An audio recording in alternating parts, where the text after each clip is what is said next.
चित्रा सोनवणे, स्वागत आहे तुमचं माझ्या यूट्यूब चॅनल श्री रेणुका माऊलीवर। चला तर आज आपण झटपट अशी चिंचेची चटणी बनवणार आहोत आणि ती चिंचेची चटणीचे आपण कशा म्हणजे पाववडे, बटाटे वडे आणि इतर सँडविच वगैरे या सोबत खाऊ शकतो अशी बनवणार आहोत। त्यासाठी लागणारं साहित्य मी तुम्हाला सांगते। त्यासाठी लागणारं साहित्य चिंचेचे भिजवलेली चिंच आहे। आपण ही ह्या वाटीच्या मापाने एवढी वाटीभर चिंच आपण या पाण्यात भिजवलेली आहे, तर ह्याच वाटीच्या मापाने आपण माप घेणार आहोत। हे बघा, त्याच वाटीचं अर्ध माप, अर्धी वाटी साखर घ्यायची आहे आपल्याला चटणीसाठी। त्याच वाटीच्या मापाने पाऊण वाटी ही गूळ घ्यायचा आहे आपल्याला। हे बघा, बघू शकता। आणि लाल तिखट, जिरे मसाला म्हणजे जिरेपूड आणि चवीसाठी चवीपुरतं मीठ घ्यायचं आहे। तर आपण ह्या मिठाच्या ऐवजी सेंधव मीठ पण वापरू शकतो, म्हणजे सेंधा नमक पण वापरू शकतो। खूप चविष्ट लागते ही चटणी। चला तर वाटी घेतली छोटी, त्यात चाळणी ठेवली आणि वाटी चिंचेची चटणी बनवायला सगळं साहित्य हे स्टीलचं वापरायचं, नाहीतर चिंचेची चटणी म्हणजे चिंचेचा सॉस हा काळा पडतो। त्यामुळे भांडे वापरताना स्टीलचे वापरायचे। आणि हे पण स्टीलचं आहे, हे पण स्टीलचं आहे। तर त्या ह्या चाळणीवरती, चाळणी जास्त खराब होते पुरणाची चाळणी, त्यावरती आपण असं पीस टाकून घेणार आहोत, म्हणजे खराब होणार नाही गाळायला। आता आपण सुरुवात करूया। हे चांगलं व्यवस्थित असं भिजलेलं आहे। कधीही भांडे स्टीलचेच वापरावे चिंचेसाठी, खास चिंचेचा स्वाद बनवण्यासाठी। कारण की भांडे आपण जर भांडे ॲल्युमिनियमची वापरली तर चिंचेचा सॉस हा काळा पडतो। आणि तुम्ही साखरेऐवजी पूर्ण गूळ पण वापरू शकता।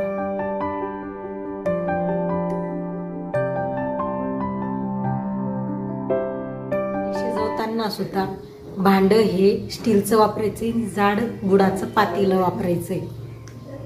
आणि स्टीलची कढई असली तर खूपच चांगलं, कारण की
किती छान असा चिंचेचा कोळ।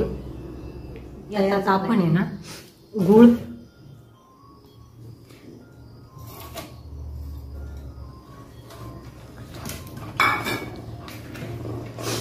साखर,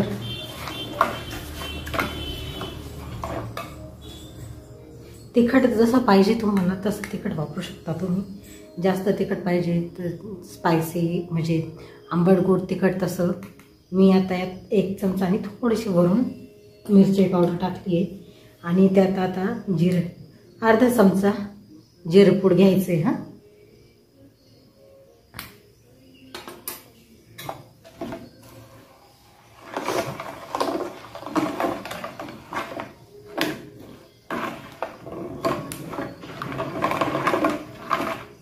हे बघा, हे असं तयार होतंय। त्यात आता आपण चवीपुरते मीठ टाकणार आहोत। तेवढ्या याला मी 1 चमचा मीठ टाकलंय। कारण ते घट्ट होणार आहे ना, त्यामुळे मग आपण आता त्यात मीठ चवीपुरते, म्हणजे मी 1 चमचा टाकला आहे, तुम्ही तुमच्या चवीनुसार मीठ वापरू शकता। हे बघा, आता हे एकत्र मिश्रण आहे ना ह्या पातेल्यामध्ये, म्हणजे मी जाड बुडाचं पातेलं घेतलं आहे स्टीलचं, तुम्ही पण जाड बुडाच्या पातेल्यामध्येच बनवू शकता आणि स्टीलचं घ्या।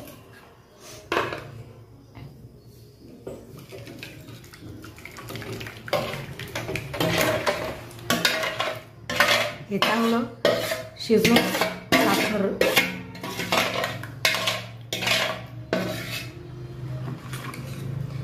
हे चांगलं शिजवून घ्यायचंय 15 ते 20 मिनिटं, म्हणजे त्यातलं पाणी कमी होईल आणि घट्टपणा येईल त्याला, असं बनवायचंय। आणि ते गॅसवरती न थांबता सारखं हलवत राहायचंय, असं म्हणजे खाली डागणार नाही। हे बघा, हे असं ढवळत राहायचंय आपल्याला, म्हणजे व्यवस्थित असं तयार होईल, खाली डागणार नाही आणि मंद आचेवरच आपल्याला तयार करायचे ते।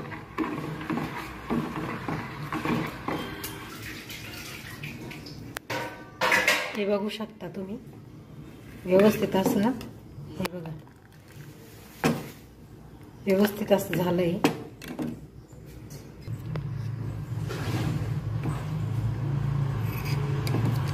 हे बघा, मी आता माझ्यासाठी चटणी ही पातळ बनवली आहे पाववड्यांबरोबर खायला।